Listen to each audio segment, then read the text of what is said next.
Bismillahirrahmanirrahim.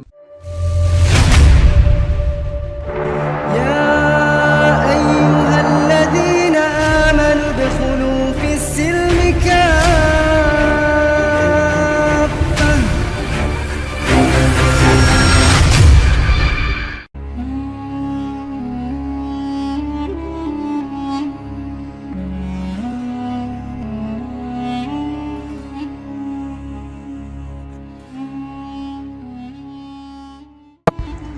Bismillahirrahmanirrahim. Assalamualaikum warahmatullahi wabarakatuh.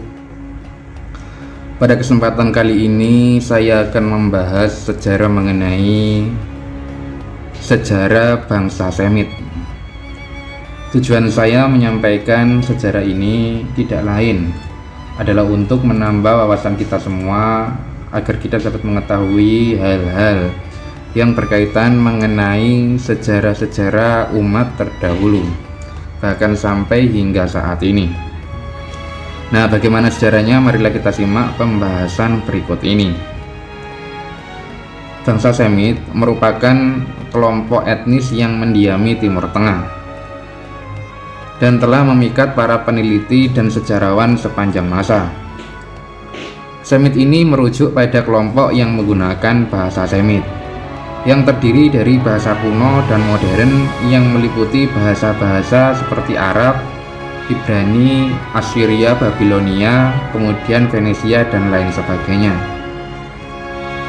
Dan wilayah Timur Tengah yang meliputi Levan, Anatolia, Mesopotamia, dan Iran Plato menjadi tempat di mana kelompok ini berkembang. Bahasa Arab sebagai bahasa Semit paling mudah dan menjadi pusat perhatian dalam memahami asal-usul dan berkembangnya bahasa-bahasa Semit lainnya. Keunikan bahasa Arab yang mengandung ciri khas bahasa asli Semit menjadi kunci penting dalam penelitian linguistik. Peran agama dalam sejarah bangsa Semit juga tak terelakkan. Agama Islam dalam bentuk aslinya dianggap sebagai kelanjutan logis dari agama-agama Semit lainnya. Namun, di beberapa budaya, istilah Semit seringkali dihubungkan dengan agama Yahudi, mengingatkan pada migrasi dan sebaran orang Yahudi di berbagai benua. Nah, karakteristik fisik yang sering dihubungkan dengan Semit sebenarnya merupakan ciri khas orang Yahudi dan tidak umum untuk semua kelompok Semit. Dan ini dapat menjadi hasil dari percampuran antara berbagai kelompok etnis kuno seperti Hiti, Hurrian dengan orang-orang Ibrani. Nah, terdapat beberapa teori yang menggambarkan asal-usul bangsa Semit. Akan tetapi tidak ada yang benar-benar memadahi dalam menjelaskan sejarah mereka dengan pasti. Menurut teori Afrika, di situ dikatakan bahwasanya menghubungkan bangsa Semit dengan Afrika berdasarkan kesamaan fisik dengan bangsa Hemit. Namun, penyebaran bahasa Semit yang tidak merata di Afrika menjadi poin kritis dalam teori ini. Kemudian ada juga teori Armenia. Di situ dikatakan bahwasanya teori ini mengaitkan asal-usul bangsa Semit dengan kawasan Armenia, yaitu didasarkan pada interpretasi kitab Perjanjian Lama. Namun, interpretasi ini diperdebatkan karena kemungkinan cerita rakyat setempat. Artinya tidak ada fakta yang menjadi landasan kuat bahwasanya teori itu benar-benar ada. Nah, kemudian teori yang selanjutnya adalah teori Babilonia. Dalam teori ini disebutkan bahwa kawasan asal bangsa Semit adalah di lembah Irak atau Babilonia, berdasarkan kesamaan istilah di bahasa Akkadia. Namun masih ada perbedaan kata-kata di dalam rumpun bahasa Semit yang menjadi poin kritis. Kemudian yang selanjutnya adalah teori Arab. Di situ disebutkan bahwasanya Jazirah Arab ini sebagai kawasan asal bangsa Semit yang mengaitkan mereka dengan migrasi dari padang pasir ke kawasan subur. Dan teori ini menekankan keseragaman fisik orang Arab sebagai bukti orisinalitas. Nah, penelitian ini menyoroti kompleksitas dalam menentukan asal-usul bangsa Semit. di mana ada beberapa faktor, yaitu faktor seperti sebaran bahasa, kemudian catatan sejarah, dan juga interpretasi teks klasik menjadi sumber perdebatan yang belum terselesaikan. Nah, asal-usul bangsa Semit ini tetap menjadi teka-teki menarik dalam sejarah manusia. Nah, sebelum kedatangan risalah kenabian Nabi Muhammad SAW, bangsa Arab ini memiliki tradisi bertutur yang sangat kuat. Dan tradisi bertutur ini sangat erat kaitannya dengan daya ingatan yang kuat pula. Saking kuatnya tradisi bertutur ini, orang-orang Arab sampai mampu merunut silsilah antara garis keturunan mereka hingga puluhan generasi sebelumnya. Nah, benarkah bangsa Arab ini menjadi bangsa penutur terbaik? Nenek moyang bangsa Arab adalah bangsa Semit, dan bangsa ini sering dikaitkan dengan sejarah Nabi Ibrahim alaihissalam.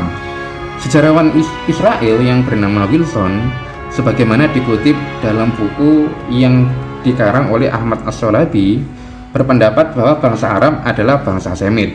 Adapun yang dimaksud dengan bangsa Semit adalah orang-orang keturunan daripada Sampino. Dari silsilah inilah kemudian melahirkan bangsa Semit yang tersebar di seantero Jazirah Arab. Nah, bahasa yang digunakan oleh orang-orang keturunan Sampino ini yang berada di kawasan Arab memiliki kesamaan karena memang termasuk dalam satu rumpun bahasa. Menurut seorang penulis yang bernama Stephen Olson dalam bukunya yang berjudul Mapping Human History, beliau menyampaikan bahwasanya memasukkan bahasa Arab dalam kategori rumpun bahasa Afro-Asiatik. Rumpun bahasa ini meliputi bahasa Ibrani yang dipakai dalam kitab Perjanjian Lama, kemudian bahasa Aramik yang dipakai dalam kitab Perjanjian Baru, dan juga bahasa Arab yang dipakai dalam kitab suci Al-Quran. Nah, bangsa Semit yang mendiami Jazirah Arab menggunakan bahasa Arab sebagai alat komunikasi sehari-hari. Suku Quraisy yang mendiami kawasan Hijaz dengan kondisi alam yang gersang dan tandus menggunakan bahasa Arab sebagai alat komunikasi sehari-hari. Sebagai keturunan bangsa nomaden, bahasa yang mereka gunakan tidak banyak berkembang. Pada masa menjelang kenabian Nabi Muhammad SAW, bahasa ini belum banyak diartikulasikan dalam bentuk tulisan. Akan tetapi masih sebatas bahasa lisan yang digunakan sehari-hari. Nah, bangsa Arab yang hidup nomaden di kawasan tandus memang dapat dikatakan terbelakang, yaitu dari segi peradaban, jika dibandingkan dengan bangsa-bangsa lainnya, misalnya Persia dan Bizantium. Apalagi budaya tulis belum berkembang pada masa menjelang kenabian Nabi Muhammad SAW. Nah, kemampuan baca tulis hanya dimiliki oleh segelintir orang saja, misalnya dari kaum bangsawan dan kelas pedagang saja. Dalam upaya melacak peristiwa atau hal-hal penting yang terjadi di masa lalu, mereka hanya mengandalkan kekuatan ingatan. Nah, daya ingatan orang-orang Arab pada masa menjelang kenabian Muhammad SAW memang menjadi salah satu ciri khas dari bangsa ini.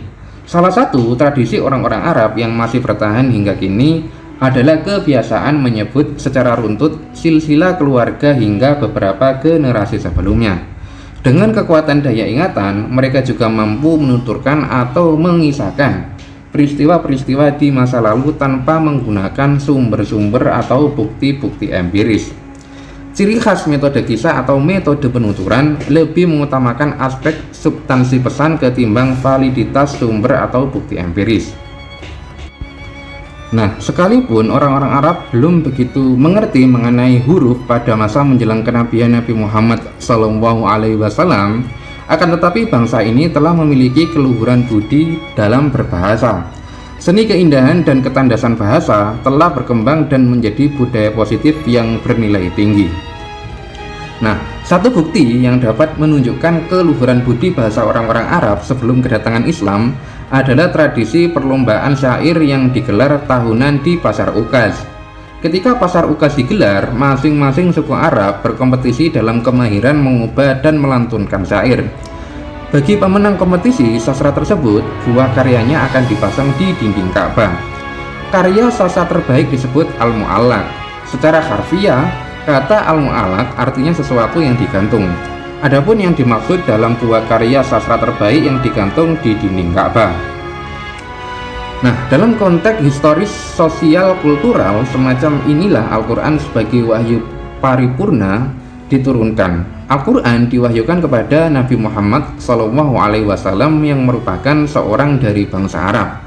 Diturunkan menggunakan bahasa Arab dan salah satu metode penyampaian pesan-pesannya menggunakan metode kisah atau kisos atau kosos. Nah, yang merupakan bagian dari tradisi bangsa Arab. Atas dasar inilah kiranya tidak keliru jika bangsa Semit Arab disebut sebagai bangsa penutur terbaik. Nah, demikianlah secara singkat mengenai bangsa Semit yang dapat saya sampaikan.